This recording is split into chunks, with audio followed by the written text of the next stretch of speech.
தளபதி கச்சேரின்னு பாடும்பொழுது அந்த வழி உங்களுக்கு இல்லையா? வாய் இருந்தா என்ன வேணா பேசுவீங்களா? வாயில நல்லா வந்துருங்கிறாரு. அழு அழு அழு அழு வரான் பாரு காவல்காரன். மாற்றம் மாற்றம்னு சொன்னீங்களே, இதுதான் அந்த மாற்றமா? முதலமைச்சர் விஜய் வந்து கரூர் போயிருக்காரு, போனாரு, பேசியிருக்காரு. எப்படி இருந்துச்சு பாத்தீங்களா? நல்லா இருந்தது. அந்த எஃபெக்ட்ஸோட மாடுலேஷன்ஸோட அவர் பேசுறது வந்து அவருடைய சிஎம் அப்படிங்கிற அந்த பதவிக்கு அவர் வந்து ரெஸ்பான்சிபிலிட்டியாக வந்து பேசலைன்னு நான் நினைக்கிறேன். மேலும் வந்து எனக்கு ரொம்ப ஆச்சரியமாக இருக்குது, அவர் எவ்வளோ ப்ரிவிலேஜ்டு அப்படின்னு தோணுது. அவர் ரொம்ப அன்டச்சபிளான, தொட முடியாத இடத்துல இருக்காரு அப்படின்னு தோணுது. ஏன்னா என்ன வேணால் பண்ணலாம், 41 பேர் தன்னால் வந்து மரணம் கூட அடையலாம் தன்னுடைய கூட்ட நெரிசல்னால. ஆனால் அதை ஈஸிலி அழகாக கோர்வையான வார்த்தைகளோட கொண்டே போய் இன்னொருத்தவங்க மேலே வைக்கிறார். சொல்லி இருக்கலாம்ல அப்படின்றார், நிறுத்தி இருக்கலாம்ல அப்படின்றார். ஸோ உங்களுக்கு சொல்லலையா? ஆக்சுவலி அந்த இன்சிடென்ட் நடந்த உடனே 50 மீட்டருக்கு முன்னாடியே நிறுத்துங்க, உள்ளே வந்தால் நசிங்க இறந்துருவாங்கன்னு போலீஸ் சொன்னது எல்லா வாக்குமூலமும் இருக்குது, கேமரா இருக்குது, வீடியோ இருக்குது. இவ்வளவத்தையும் இருந்ததுக்கு அப்புறமும் கூட ஒரு மனிதனால் இவ்வளோ எவிடன்ஸ் இருக்கே, அதுக்கப்புறமும் ஒரு மனிதனால் மேலே ஏறி வந்துட்டு இதெல்லாம் யார் பண்ணாங்க அப்படின்னு அவரால் எப்படி கேட்க முடியும்? How beautifully he can able to tell the lie to the people. அப்போ அவர் தமிழ்நாட்டு மக்களை எவ்வளோ முட்டாளாக நினைக்கிறாரு. தமிழ்நாட்டு மக்களுக்கு நம்ம ஒரு ஹீரோவாக நடிச்சிட்டோம், நம்ம போய் என்ன வேணால் அந்த மக்கள்கிட்ட சொல்லலாம், என்ன வேணால் பண்ணலாம், என்ன வேணால் பேசி அவங்கள வந்து நம்மளால் மெனுப்புலேட் பண்ணிட முடியும், அவங்கள நம்ம பொம்மை போல ஆட்டுவிக்க முடியுங்கிற ஒரு கான்ஃபிடென்ட்டை பார்த்து உண்மையிலே பிரமிச்சு நிற்கிறேன் நான். அவர் பேசுகிற ஒவ்வொரு வார்த்தைகளுக்கும் நான் பிரமிக்கிறேன். எப்படி அவரால் ஒரு விஷயத்துல தன்னோட சின்ன அக்கௌண்டபிலிட்டி கூட எடுத்துக்காம அவர் எப்படி இந்த அளவுக்கு போறாருங்கிற விஷயத்துல நான் ரொம்பவே பிரமிச்சு நிற்கிறேன். ஆனால் அவர் தமிழ்நாட்டு மக்களை தப்பாக நினச்சிருக்காரு. ஒன்ஸ் அவங்க இதில் ஏதோ ஒரு ராங் இருக்குது அப்படின்னு பிடிச்சிட்டாங்க அப்படின்னா அவங்க அப்படியே திருப்பி போட்டுருவாங்க. இது இந்த வேகம் வந்து அப்படியே பேக் ஆகிடும் அப்படிங்கிறதுல நான் நம்புகிறேன் தமிழ்நாட்டு மக்களை. கொளத்தூரில் பேசும்போது 5 நிமிஷம் பேசினாங்க, அதுக்கே வந்து மக்கள் கொத்து போராட்ட போட்டாங்க அப்படின்லாம் பேசுகிறாரு. அவர் என்ன நினைக்கிறாருன்னா, அவர் வந்து ஸ்டாலின் சார் தோத்ததுனால அவருக்கு எந்த ஒரு கவலையும் இல்லை. மேபி வந்து ஸ்டாலின் சார் தோக்க வச்சுட்டேன்னு சொல்லி அவர் மகிழ்ந்துக்கிறார். ஒரு மிகப்பெரிய ஒரு லீடர் நான் வந்து என்னுடைய அந்த அழகான நடனம், அழகான நடிப்பு, அருமையான பாடல்கள் அப்படின்னு நிறைய விஷயங்கள் மூலியமாக நான் ஒரு ஸ்டேட்டஸ்க்கு வந்துட்டேன். அது மூலயமா நான் வந்து ஒரு பழம்பெரும் அரசியல்வாதியை நான் தோக்கடிச்சிட்டேன் அப்படிங்கிறதுல அவருக்கு அது எப்படி இருக்குன்னா, ஒருத்தவங்க பொதுவாகவே தோத்துட்டாங்க அப்படின்னா நம்ம அதை சொல்லி சொல்லி காமிக்கிற பண்பு வந்து தமிழர்கள்கிட்ட வந்து கிடையாது. நம்ம அதை திரும்ப இது பண்ணிக்கிட்டே இருக்க மாட்டோம். ஆனால் இது இந்த பண்பே இல்லாமல் மீண்டும் மீண்டும் மீண்டும் மீண்டும் அதை குத்தி காமிச்சிக்கிட்டே இருக்க எனக்கு என்ன தோணுதுன்னா, இவர் வந்து திமுக காரவங்களை வந்து ஒரு ஸ்டெபிளைஸ்டு ஆக விடாமல் கிண்டி விட்டுக்கிட்டே இருக்காரோ. கோவப்பட்டு திமுகவில் இருக்கக்கூடியவர்கள் ஸ்டாலின் சாருடைய நலன் விரும்பிகள் ஏதாவது ஒன்று பண்ணணும், அவங்க ஏதாவது ஒன்று பண்ணாங்கன்னா அவங்க மேலே நம்ம கேஸ் போடுறதுக்கு ரெடியாக இருக்கணும். ஏன்னா இப்படிலாம் பேசினா கண்டிப்பாக கோபம் வருது. அப்போ அவர் வந்து தமிழ்நாட்டினுடைய அமைதியை விரும்பலை, கிளர்ச்சியிலே இருக்கணும். அப்படி இருந்தால் தான் நம்ம ஜாலியாக என்ன வேணால் பண்ணிட்டு என்ன வேணால் சொல்லலாம் அப்படிங்கிற ஒரு தெளிவான பார்வையோடு இருக்கார். பாட்டு பாடினார் பார்த்தீங்களா? ஆமாம், ஓடு ஓடு ஓடு ஓடுன்னு பாடினாரு. ஆமாம், பாட்டு வந்து எப்படி பார்க்குறீங்க? செந்தில் பாலாஜியை நோக்கி தான் அந்த கேள்வி வைக்கிறேன். ஆமாம். இல்லை, எனக்கு தெரிஞ்சு அவர் அழுகிறாரு, அவர் பயப்படுறாருன்னு தோணுது. ஏன் அப்படின்னா அவருக்கு வந்து இந்த விஷயம் எங்கே நம்ம மேலே திரும்பிடுவோம், நம்ம இந்த விஷயத்தை நம்ம மேலே திருப்பி மக்களுக்கு நம்ம மேலே எங்கேயாவது அந்த அந்த நம்ம கரிஷ்மேட்டிக் ஃபிகராக இருக்கோமே அது எங்கேயாவது வந்து ஃபாலோ ஆகிடுமோங்கிற பயத்தில் அழுகிறார். அதாவது நான் அதை அப்படி தான் பாடுவேன். அழு அழு அழு அழு அழு அழு அழு அழு வரான் பாரு காவல்காரன். காவல்காரர்களை பயந்து ஒரு அழுத வந்து ஒரு அழுகையாக தான் எனக்கு அது தெரியுது. இப்படி இவர் ஓடி போய் நின்று எனக்கு என்னோட வழியில் நான் வீட்டில் உட்காந்துருந்தேன். அப்போ மலேசியாவில் ஏறி தளபதி கச்சேரின்னு பாடும்பொழுது அந்த வழி உங்களுக்கு இல்லையா? அப்போ நீங்கள் எங்கே போனீங்க அப்படிங்கிற கேள்வி எனக்குள்ள இருக்கு. ஓடு பாடினார்ல, அவங்க கீழே பார்த்தீங்கன்னா வீடியோஸ் போடுறாங்க, அவர் ஓடினார்ல. ஆமாம் ஆமாம், ஏன்னா அவர் ஓடி போனார், கூட சேர்ந்து நிறைய பேர் ஓடி போனாங்க, யாரோட ஃபோன்ஸுமே அங்கே எடுக்கலை. அப்போ நீங்கள் தான் ஓடுனீர்கள் அப்படின்னு நம்மளுடைய தோழர் காமிச்ச ஃபோட்டோ மாதிரி அவர் ஓடி போன அந்த போஸ்டரை தான் அங்கே நினைவு சின்னமாக வைக்கணும் அப்படிங்கிறது எங்களுடைய விருப்பம். என்ன டேஷுக்கு இது பண்ணுறீங்கன்னு பேசுகிறாரு, நல்லா வாயில் வருது. அப்புறம் வந்து அல்லு சில்லு அப்படிங்கிறாரு. அதாவது நம்ம ஒரு முதலமைச்சராக இருக்கோம், நம்மளை நிறைய இளைஞர்கள் ஃபாலோ பண்ணுறாங்க. என்ன ஒரு 10 இளைஞர்கள் என்ன பார்க்குறாங்கனாவே நம்ம பேசக்கூடிய வார்த்தைகளில் இருக்கக்கூடிய கண்ணியம் மிக முக்கியம் அப்படிங்கிறாரு. அவர் என்ன சொன்னார், வாய் இருந்தா என்ன வேணால் பேசுவீங்களாங்கிறாரு, வாயில் நல்லா வந்துருங்கிறாரு. இதெல்லாம் வந்து இதுக்கு முன்பாக என்ன அந்த டேஷுக்கு எல்லாமே இதெல்லாம் என்னென்னா அவருக்கு இதுக்கு முன்னாடி நடித்த அந்த படங்கள்லாம் இருக்குல்ல, அந்த படங்களில் இருக்கக்கூடிய அந்த அவர் பேசின டைலாக்ஸ் எல்லாம் திரும்பி அவருக்கு ஞாபகம் வருது. ஏன்னா நிறைய பேசியிருக்கார்ல, அதைத்தான் அவர் மீண்டும் வந்து ரெப்ளிகேட்டாக பண்ணுறாரே தவிர அவர் வந்து தான் ஒரு சிஎம் ஆகிட்டோம், நம்ம இந்த கண்ணியம் குறைவாக பேசக்கூடாது, நம்ம இளைஞர்கள் பார்க்குறாங்க அப்படிங்கிற தெளிவு அவர்கிட்ட இல்லை அப்படின்னு தோணும். ஆட்சியில் லஞ்சமே கிடையாது, லஞ்சமே வாங்க மாட்டாங்க. சரி, சிஎம்டிஏ ப்ராஜெக்ட் இருக்குல்ல, அதில் 100 ஃபைல்ஸ் எப்படி ஒரே நைட்டில் நீங்கள் பார்த்து முடிச்சிங்க? அதில் 130 கோடி அடிச்சிருக்கிறதா செய்திகள் வருது. அது லஞ்சம் இல்லையா? இப்போ லஞ்சம்னா இவங்க என்ன நினைக்கிறாங்க?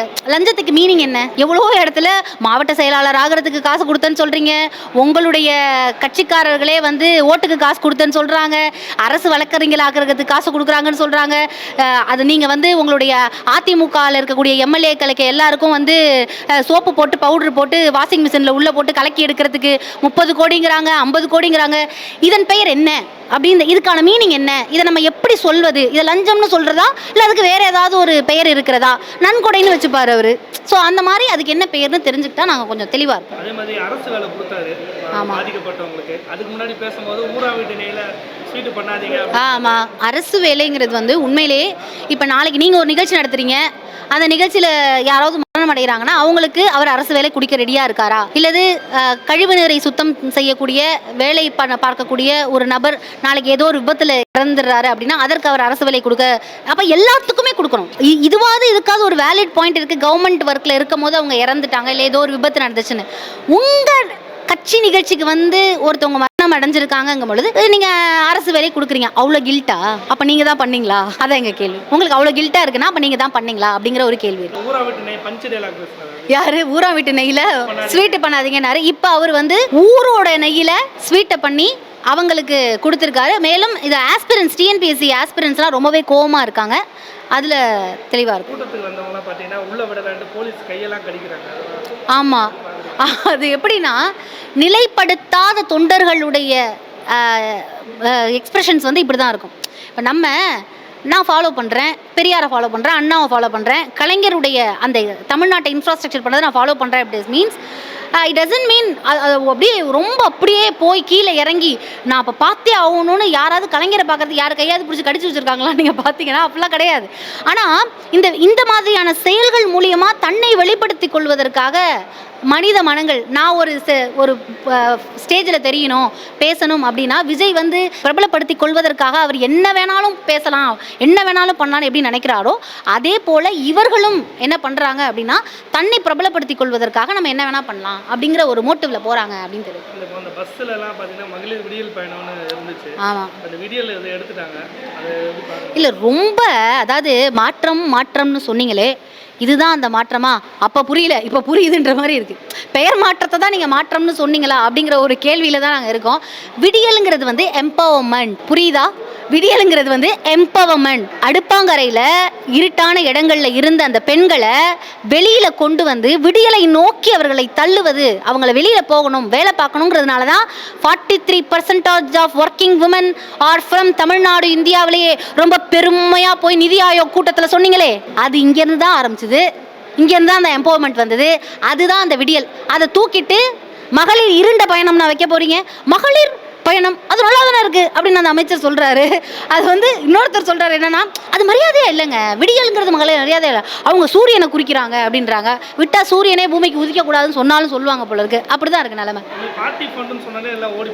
ஆமாம், இல்லை திருப்பி எதிர்கட்சியின் தலைவர் வந்து கேள்வி கேட்குறாரு, எதை சொல்கிறீங்க, யாரை சொல்கிறீங்க, டிவிக்கு அவங்களோட பார்ட்டி ஃபண்ட் இது வரைக்கும் வெளியில் விட்டுருக்கா, கரெக்டாக வெளியில் விட்டுருக்காங்களாங்கிற கேள்வியை நாங்கள் திருப்பி வச்சா அவங்க ஓடுவாங்க.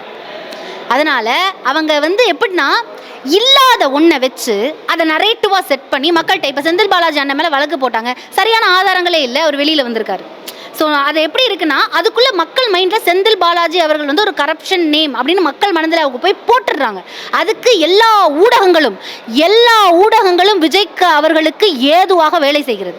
வேலை செஞ்சு முடிச்சதுக்கப்புறம் இந்த நியூஸ் இப்படி இல்லை அப்படின்னு ஒரே ஒரு செய்தி அதை போட்டுட்டா மக்கள் மைண்ட்லேருந்து இந்த விஷயங்களை அழிச்சிட முடியுமானா அழிச்சிட முடியாது. அதாவது ஒரு ப்ரொபகண்டா செட் பண்ணுறது, நரேட்டிவ் செட் பண்ணிவிட்டு உண்மையை வந்து அந்த அளவுக்கு செட் பண்ணாமல் மக்களை வந்து மூளையை மெழுங்கடிக்கும் வேலையை தான் மீண்டும் மீண்டும் தாவேக அரசு பார்க்குறது. சட்டமன்றம் கூடமா கேட்டெல்லாம் பூட்டிடணும், இல்லை வெளியே ஓடி போயிடுறாங்க அப்படின்லாம் பேசுறாரு. ஆமாம், அவருக்கு வந்து சட்டமன்றத்தினுடைய ஜனநாயக உரிமை அப்படிங்கிறது அவருக்கு தெரியலன்னு அர்த்தம். ஒரு சட்டமன்றம்ங்கிறது எதிர்கருத்து வாதங்கள் சரியில்லை, அவங்க சரியாக அவர் கண்ணியமாக பேசுகிறாரா? முதல்ல சட்டமன்றத்தில் பேசுகிற மாதிரி தான் அவர் பேசுகிறாரா? எனக்கு தெரிஞ்சு அது ஏதோ வந்து சாங் ரிலீஸ் கூட்டத்தில் பேசுவார்ல ஸ்டேஜ் போட்டு, அந்த மாதிரி ஆடியோ ரிலீஸ் மாதிரி இருக்குது தவிர எனக்கு இதெல்லாம் எனக்கு சத்தியமாக சட்டமன்றம் மாதிரி எனக்கு தெரியல. அப்படி பேசும்பொழுது கருத்து வைப்பாங்க, ஏற்றுக்கலன்னு சொன்னால் வெளியில் வந்து ப்ரெஸ் மீட் கொடுத்துட்டு போகிறது தான் வழக்கம். இதுக்கு முன்னாடி அவர் பார்த்தது இல்லைல்ல, இதுக்கு முன்னாடி அவர் ஸ்டேஜ் பர்ஃபார்மன்ஸ்லேயே இருந்துட்டார். சட்டமன்ற ஸ்டேஜ் எப்படி இருக்கும், அங்கே இருக்கக்கூடிய வழக்கங்கள் அவருக்கு தெரியாமல் இருந்திருக்கலாம். வைகோ அவர்கள் வந்து விஜய்க்கு நான் வந்து ஒரு கேடயமாக இருப்பேன் அப்படின்னு பேசியிருக்காரு. ரொம்ப சந்தோஷம். வைகோ அண்ணன் வந்து யார்கிட்ட போகிறாரோ அதை நினச்சி நாங்கள் ரொம்ப பெருமைப்படுறோம். உண்மையிலே எங்களுக்கு வந்து எப்படி இருக்குன்னா, என் மனசில் இருக்கிற பாரமே குறைஞ்சிருச்சு அப்படின்ற மாதிரி. அந்த மாதிரி வைகோ நாங்கள் போனது வந்து எங்களுக்கு ஒரு அடிஷ்னல் பாயிண்ட்டாக தான் நாங்கள் பார்க்குறோம். ஏன்னா அவர் கண்டிப்பாக மனதில் இருக்கிறதெல்லாம் அப்படியே வெளிப்படையாக பேசுவார். அது எங்களுக்கு பயங்கரமாக உதவும், எங்களுக்கு கண்டென்ட்ஃபுல்லாகவும் மக்களுக்கு உண்மையை கொண்டு போய் சேர்க்கிறதற்கும் அவர் எங்களுக்கு பயங்கர ஒரு மிகப்பெரிய பாலமாக இருப்பார் அப்படின்னு நாங்கள் நினைக்கிறோம். விஜய் தான் ரிசைன் பண்ண சொன்னார், விஜய் தான் இங்கே வர சொன்னாருன்னு அவரே ஓப்பன் ஸ்டேட்மெண்ட் கொடுப்பாரு.